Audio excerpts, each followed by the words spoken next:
Bonjour à tous, bienvenue sur ma chaîne Pixelcoin qui traite de l'actualité des crypto-monnaies et aujourd'hui on ne va pas parler de pépites, on va parler d'alt season. C'est certainement la vidéo la plus importante de ma chaîne puisqu'elle vous permettra de sortir du marché au bon moment et si vous ne comprenez pas un cycle haussier sur Bitcoin alors vous perdrez de l'argent. Aujourd'hui on va aborder 3 questions.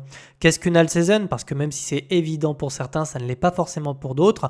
Quand est-ce que l'alt season a commencé et quand est-ce qu'elle se terminera? Voilà, on va essayer de répondre à ces 3 questions. On va commencer de suite. Ne prenez pas peur. Il y a 4 charts, mais je vais vous expliquer concrètement ce que tout ça signifie et vous verrez que c'est pas si compliqué que ça et vous comprendrez énormément de choses à la fin de cette vidéo. Ici, nous avons 4 charts qui représentent 4 informations différentes. Ici, vous avez ce qu'on appelle la capitalisation boursière totale du marché des crypto-monnaies. C'est ni plus ni moins que le prix d'un token multiplié par son supply, multiplié par le nombre de tokens. Vous me suivez? Ensuite, on a ici l'altcoin capitalisation, c'est la même chose. C'est l'ensemble c'est la capitalisation totale des crypto-monnaies altcoin, sans Bitcoin. D'accord? Donc ici, vous avez le marché total crypto et ici vous avez le marché total crypto sans Bitcoin. Comme ça on a la différence entre les deux. Voilà. Ici vous avez ce qu'on appelle la BTC dominance. Alors la BTC dominance c'est quoi? C'est le rapport de force entre la capitalisation des altcoins et la capitalisation de Bitcoin. Ça nous permet de connaître la tendance, ça nous permet de savoir si Bitcoin est plus fort contre les alts ou si les alts sont plus fortes contre Bitcoin. Et si cette BTC dominance diminue comme c'est le cas en ce moment, alors vous avez l'information que vous êtes potentiellement dans une alt season. Ici, vous avez le prix du BTC. Voilà. Ces 4 informations sont intéressantes parce qu'on va pouvoir déterminer quand est-ce que l'alt season a commencé et vous allez être surpris par la réponse. Non, l'alt season n'a pas débuté en mai, en réalité elle a débuté en janvier. Ici, quand sur la BTC dominance, on a eu cette structure de retournement de marché, un M, vous aviez l'information ici que le marché se retournait et que les capitaux qui étaient ici sur Bitcoin étaient en train de tout doucement glisser vers les altcoins et cette dominance n'a de cessé de baisser. Vous aviez donc l'information ici que nous avions un top sur la BTC dominance. Voilà. Nous avons également fait un top juste après sur Bitcoin avec une petite consolidation avant de faire péniblement de nouveaux sommets. Ici, je me souviens, nous avions énormément de divergences baissières et ces divergences baissières s'expliquent simplement par le fait que ces capitaux, c'est-à-dire les capitaux qui étaient sur Bitcoin, étaient en train de quitter Bitcoin pour partir sur le marché des altcoins et on le voit ici, je vous le dessine. On voit clairement qu'ici, on a eu de cesse des capitaux qui sont rentrés sur les altcoins. Et on voit ici qu'au contraire, ils ont quitté BTC tout doucement avec hop, ce rebond et ce plongeon. Voilà pour l'information. Donc officiellement, on peut considérer que l'alt season a débuté en janvier et plus précisément, on va pouvoir le voir. Stratix ici, hop, hop, hop, on va tout à droite ici, hop, ici. Je rajoute la totalisation des market cap crypto ici, voilà, tac.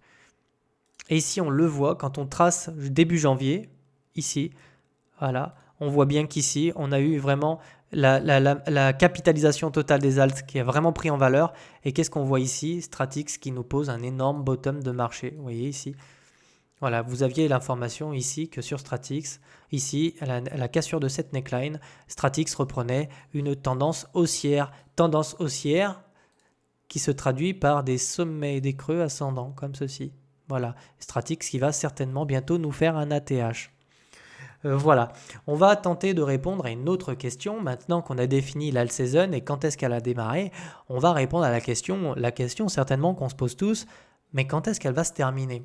Eh oui, eh bien la BTC dominance, historiquement, elle est déjà descendue à 39% et à 36%. Et j'ai tendance à dire que puisque le cycle se reproduit presque pareil, en tout cas il y a d'énormes similitudes par rapport à 2017, je vous dirais de vous méfier de cette zone-là, je vous dirais de faire attention dans cette localisation-là, de prendre énormément de profits quand on sera dedans parce qu'il est fort possible que quand les gens vont commencer à prendre des profits sur les altcoins, parce que n'oubliez pas que les gros portefeuilles se sont positionnés sur les altcoins en janvier et non pas en mai, ces gens-là vont pas tarder à prendre des profits.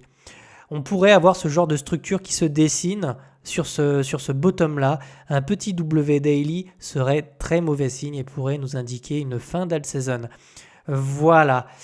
Et ce qu'il faut savoir aussi, et peut-être je vais essayer de vous expliquer ça correctement.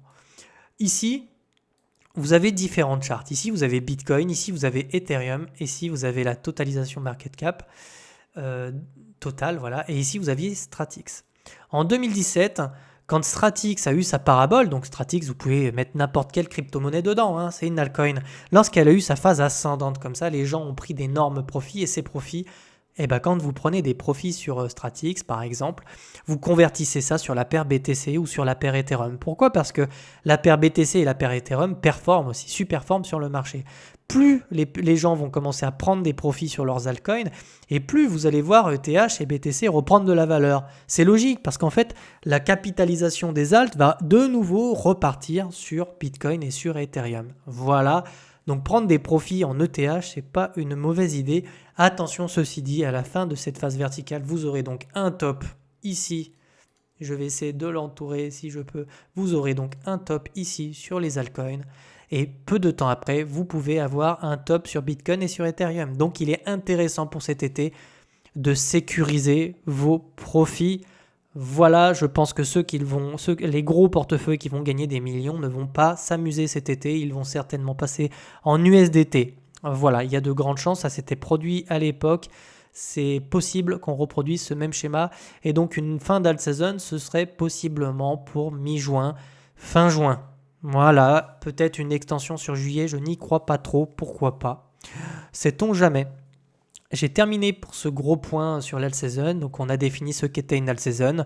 Navigation des capitaux de Bitcoin vers les alts. On a défini le début d'une alt season. C'était en janvier quand les gros portefeuilles se sont positionnés suite à la rupture de la dominance sur Bitcoin.